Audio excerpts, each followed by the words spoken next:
નમસ્કાર, દૂરદર્શન સમાચારમાં આપનું સ્વાગત છે। શરૂઆત કરીએ મુખ્ય સમાચારથી।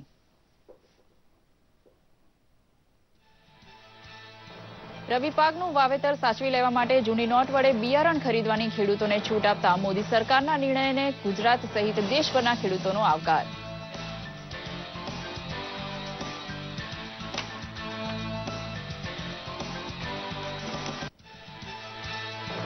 નોટબંધી બાદની સ્થિતિની સમીક્ષા માટે નાણાં મંત્રાલય દ્વારા સમિતિની રચના। રાજ્યો તથા કેન્દ્ર શાસિત પ્રદેશોમાં લોકોની મુલાકાત બાદ સમિતિ સોંપશે તેનો રિપોર્ટ। નોટબંધીના પગલે બેંકમાં 5,40,000 કરોડની જૂની નોટ એકત્ર થઈ હોવાનો આંકડો બહાર પાડતી રિઝર્વ બેંક। ખેડૂતોને રાહત રૂપે તત્કાળ યોજના હેઠળ કૃષિ વિષયક વધુ નવા બીજ જોડાણો આપવાનો રાજ્ય સરકારનો નિર્ણય। સામાન્ય અરજી હેઠળ ગત 31 ઓક્ટોબર સુધીમાં નોંધણી કરાવેલ ખેડૂતોને પણ આ નિર્ણયનો મળશે લાભ।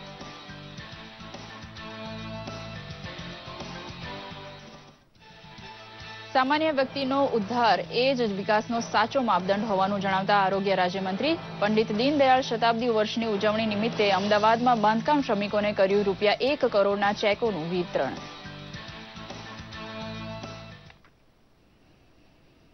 સમાચાર વિગતવાર જોઈએ। 500 અને 1000ની નોટ બંધ થયા બાદ લોકોની પડતી મુશ્કેલીઓ ઘટાડવા માટે સરકાર લગાતાર કોશિશ કરી રહી છે।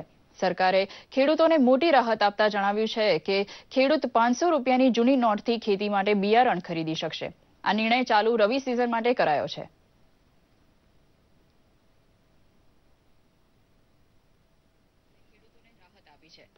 સરકારે ખેડૂતોને બીજ ખરીદવા પીએચસી આઉટલેટ ઉપર ₹500ની જૂની નોટ વાપરવાની મંજૂરી આપી છે। તેનો અર્થ એ છે કે ખેડૂતોને આ સુવિધાનો લાભ સરકારી અથવા સરકાર સંબંધિત સ્ટોર્સ પર જ મળશે। સરકારે રવિ સિઝનને ધ્યાનમાં રાખતા આ નિર્ણય કર્યો છે।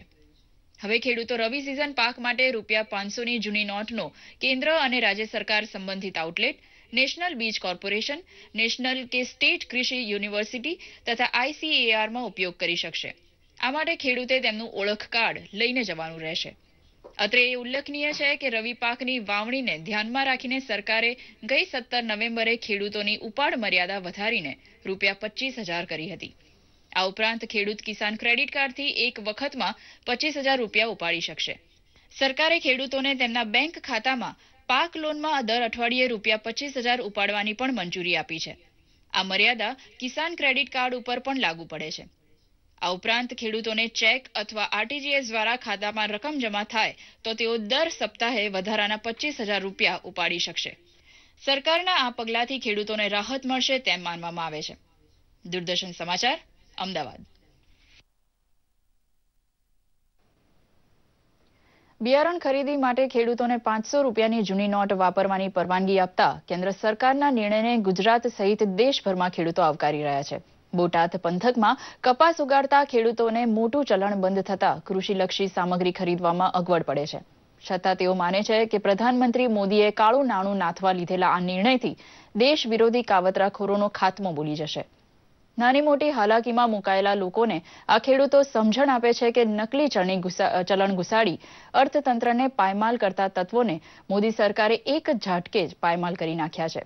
જનધન ખાતામાં કોઈકના રૂપિયા જમા કરાવી કમિશનની કમાણીની લાલચમાં નહીં પડવાની જાગૃતિ આ ખેડૂતો ફેલાવી રહ્યા છે।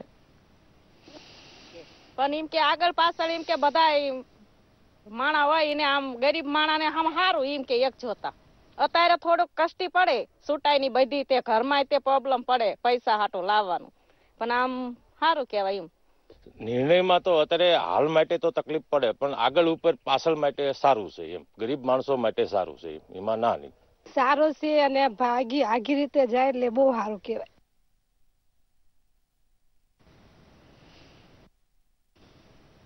કેન્દ્ર સરકારે નોટબંધી બાદની સ્થિતિ જાણવા માટે એક સમિતિની રચના કરી છે।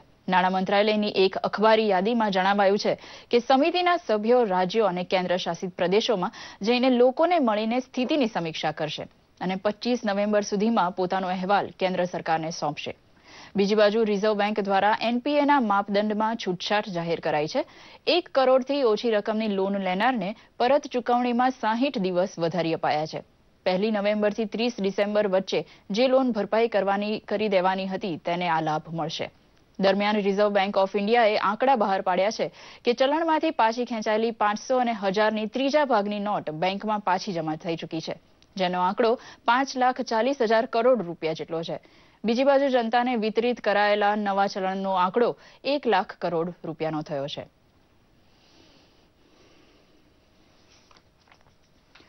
તત્કાળ યોજના હેઠળ ખેડૂતોને ખેતી વિષયક વધુ વીજ જોડાણ આપવાનો રાજ્ય સરકારનો નિર્ણય કર્યો છે. આ અંગે ઉર્જા મંત્રી શ્રી ચિમનભાઈ સાંપડિયાએ જણાવ્યું હતું કે સામાન્ય યોજના હેઠળ 31 ઓક્ટોબર 2016 સુધીમાં અરજી કરી હશે તેવા ખેડૂતો તત્કાળ યોજના અંતર્ગત ₹500 ભરીને અરજીને તત્કાળમાં તબદીલ કરી શકશે. આથી હવે વધુ ખેડૂતો તત્કાળ યોજના હેઠળ અગ્રિમતાના ધોરણે ઝડપથી કૃષિ વિષયક વીજ જોડાણ મેળવી શકશે. દરમિયાન ઉર્જા રાજ્યમંત્રી પ્રદીપસિંહ જાડેજાએ જણાવ્યું હતું કે રાજ્ય સરકારે ખેડૂત હિતલક્ષી સઘન આયોજન કરીને છેલ્લા 4 વર્ષમાં 4,02,338 કૃષિ વીજ જોડાણ ફાળવ્યા છે. ચાલુ વર્ષે 1 લાખ ખેડૂતોને વીજ જોડાણ આપવાના સંકલ્પને સાકાર કરવા રાજ્ય સરકાર પ્રતિબદ્ધ છે. મોદી સરકારના નોટબંધીના નિર્ણયથી દેશની કાયાપલટ થશે તેવો આમ જનતાને વિશ્વાસ છે. તેથી જ લોકો નાણાં ભીડ સહન કરીને પણ સરકારનો સાથ આપી રહ્યા છે. આજથી મોટી બેંકોએ પોતાના એટીએમ પણ તકનીકી રીતે તૈયાર કરી લીધા છે, જેના લીધે લોકોને વધુ સરળતા થઈ રહી છે. જોઈએ આ ખાસ રિપોર્ટ. નોટબંધી પછી ઊભી થયેલી પરિસ્થિતિ હવે ગુજરાતમાં થાળે પડતી જાય છે. સતત કાર્યભારણ બાદ બેંકો અને પોસ્ટ ઓફિસો ગઈકાલના એક દિવસના આરામ બાદ આજે ફરીથી કાર્યરત થઈ ગઈ છે. આજે બેંકો પર પ્રમાણસર લાઈનો જોવા મળી અને લોકો પણ સમજણ અને ધીરજથી મોદી સરકારના નિર્ણયને અનુસરી રહ્યા છે. સાથોસાથ બેંકો પર લોકો સ્વયં શિસ્ત પાળતા જોવા મળ્યા છે. થોડો સમય લાગે આ બધી બાબતોને, પણ જે પણ વસ્તુ થઈ રહ્યું લાંબા ગાળા માટે બહુ સારું થઈ રહ્યું છે. એટલે આપણા તો આ નિર્ણયથી ખુશ જ છીએ. આવાના અમે આટલા 8-10 દિવસથી બેંકમાં સેવા આપીએ છીએ. કોઈ પણ પ્રકારનું કોઈ બધા પૈસા જમા કરાવે છે અને કોઈ પ્રોબ્લેમ છે જ નહીં, બોલતું જ નથી. સરકારે લીધી બંધ કરવાની બંધ કરી નથી. બંધ કરવાનું કીધું સામે તમે નોટ આપો અને સામે તમે લઈ જાઓ, પણ પબ્લિકને થોડી ધરપત ને ધીરજ નથી. બધાને એમ છે કે મારી નોટો નહીં જાય બેંકમાં તો બસ અમે રહી જઈશું. બસ બધાને એવું છે. થોડી ધીરજ જો માનવ નાગરિક તમે સોચે તો આ કશી જ કોઈને તકલીફ નથી. આજે મને મળ્યા ચાલે છે, કાલે બીજા ભાઈને મળે, એવું બધા સોચે ને તો આ તકલીફ છે જ નહીં બિલકુલ. આગળ જતા મોંઘવારીમાં એમાં ઘણો બધો ફરક પડશે. રિયલ એસ્ટેટ માર્કેટ બી ડાઉન આવશે. ઘણી બધી ઇલેક્ટ્રોનિક આઇટમો છે, બ્રાન્ડેડ આઇટમો છે, બધી વસ્તુમાં ફેર પડી શકશે. આપણને બેનિફિટ મળશે. આમ જનતાને ઘણો फर्क પડશે, बेनिफिट मिल से. फर्स्ट ऑफ ऑल तो मोदी सरकार आई इसलिए थी क्योंकि हम लोग करप्शन से त्रस्त थे. अब उन्होंने डिसीजन लेना शुरू किया है. इनिशियली हम लोग सफर करेंगे but we are ready for that sir. इसलिए हम उनको चुन के लाए हैं कि आप सफाया करो. गेहूं के साथ घुन भी पिसता है sir, but for the last हम लोग को एक फ्री करप्शन फ्री इंडिया मिलेगा. દેશની પ્રમુખ બેંકોના એટીએમને તકનીકી રીતે તૈયાર કરી દેવામાં આવ્યા છે, જેના લીધે હવે નવી 500 અને 2000ની નોટ નીકળવા માંડે છે. તેથી લોકોમાં ખુશીનો માહોલ છે. मेरे को बहुत खुशी हुई. 5-6 दिन से मैं घूम रहा था और यहाँ पे बैंक ऑफ बड़ौदा वाले ने 2000 का नोट निकालना चालू कर दिया है. अभी मेरे हाथ में 2000 के नोट आ गई है और मैं बहुत खुशी महसूस कर रहा हूँ. जैसे कि मैं गैरेज लाइन में काम कर रहा हूँ, कारखाने में बहुत पैसा का मेरे को यूज़ होता है. मेरे को इसकी बहुत खुशी है कि बैंक ऑफ बड़ौदा ने मेरे पैसे का छूट निकाल कर दिया है और 2000 के नोट चालू कर दिए. 8 નવેમ્બરથી લઈને આજ દિન સુધી લોકોએ અધધ કહી શકાય એટલા નાણાં બેંકોમાં જમા કરાવ્યા છે. બેંકો પણ તનતોડ દિવસ રાત મહેનત કરીને પ્રજાજનોની નાણાં ભીડ ઓછી કરવા માટે સતત કાર્યરત છે. अभी ये स्कीम हमारी 10 नवंबर से लॉन्च हुई है और 19 यानी सैटरडे तक हमारा जो कासा डिपॉजिट है यानी सेविंग बैंक डिपॉजिट और करंट डिपॉजिट के अंदर जो इंक्रीज हुआ है वो नॉर्थ गुजरात जोन का 3,700 करोड़ है और 3,600 करोड़ हमारा साउथ गुजरात का हुआ है. सभी 80% एटीएम्स जो नई करेंसी के अनुसार डीकैलिब्रेटेड कर दिए गए हैं और करीब सभी हमारे एक्टिव हैं, फंक्शनल हैं. और लेकिन केस उसके अंदर हम डालते हैं तो 2-3 घंटे के अंदर ही वो ड्राई हो जाते हैं.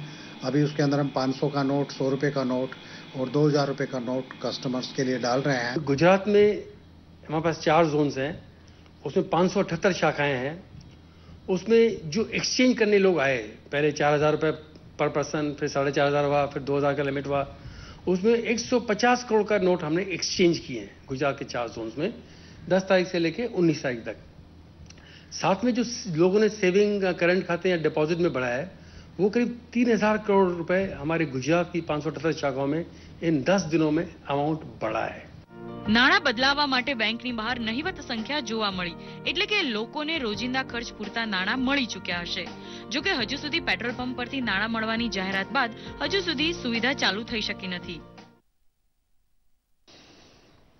નોટબંધીના લીધે દેશમાં ઉત્પન્ન થયેલી પરિસ્થિતિને ધ્યાનમાં લઈને ભાવિ રણનીતિની ચર્ચા અંગે ભાજપ સંસદીય બોર્ડની બેઠક દિલ્હીમાં યોજાઈ છે. નાણામંત્રી અરુણ જેટલી બેઠકને સંબોધન કરી રહ્યા છે. જોઈએ જીવંત પ્રસારણ. मॉरिशस वाला हमने रद्द कर दिया, साइप्रस वाला रद्द कर दिया, सिंगापुर से बात चल रही।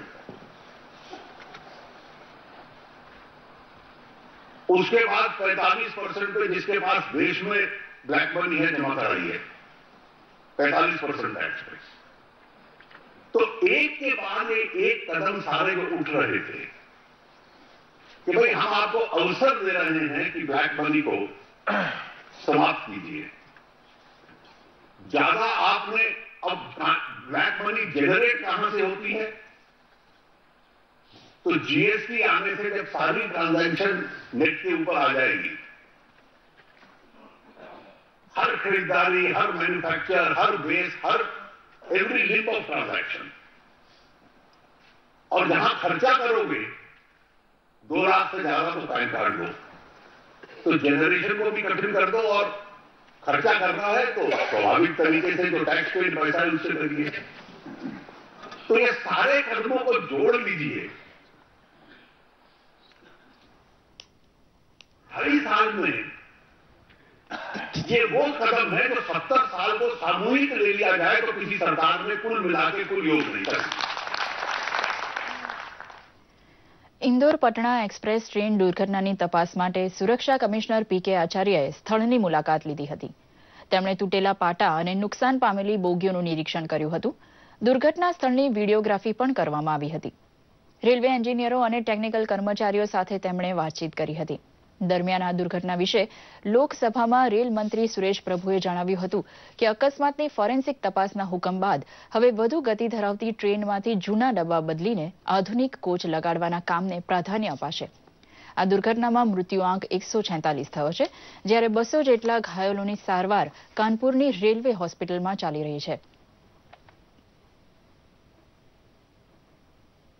ગુજરાતના 1.5 કરોડ બાળકની આરોગ્ય તપાસ તેમની શાળામાં થાય તેવી રાજ્યવ્યાપી ઝુંબેશનો પ્રારંભ મુખ્યમંત્રી વિજય રૂપાણીએ કરાવ્યો ત્યારે ભાજપ સરકાર ખરેખર ગરીબોની બેલી હોવાનો અહેસાસ અનેક જરૂરિયાતમંદ પરિવારને થયો હતો. નવજાત શિશુનો બાળ મૃત્યુ દર ઘટાડવા માટે અટલ સ્નેહ નામે નવી યોજના જાહેર કરતા મુખ્યમંત્રીએ કહ્યું હતું કે 4 લાખ આરોગ્ય કર્મી દ્વારા દરેક બાળકની આરોગ્ય તપાસ થાય તેવી નેમ છે. ઘરે પ્રસૂતિ થઈ હોય તેવા કિસ્સામાં ફિમેલ હેલ્થ વર્કર કે આશા વર્કર દ્વારા નવજાત શિશુની આરોગ્ય તપાસ કરવાનો નિર્ણય આ વર્ષે થયો છે.